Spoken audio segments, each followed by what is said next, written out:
Hello everyone, আসসালামু আলাইকুম। আজকে আপনাদের সামনে হাজির হলাম একটি মজাদার মালাই পুডিংয়ের রেসিপি নিয়ে।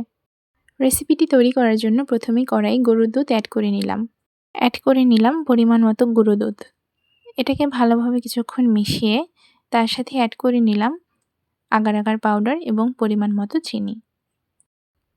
সুন্দর কালারের জন্য অ্যাড করে নিলাম কাস্টার্ড পাউডার। মিক্সচারটাকে ভালোভাবে মিশিয়ে 5 মিনিটের মতো জাল করে নিলাম। জাল শেষে এটাকে সেট করার জন্য একটি পাত্রে রেখে দিলাম।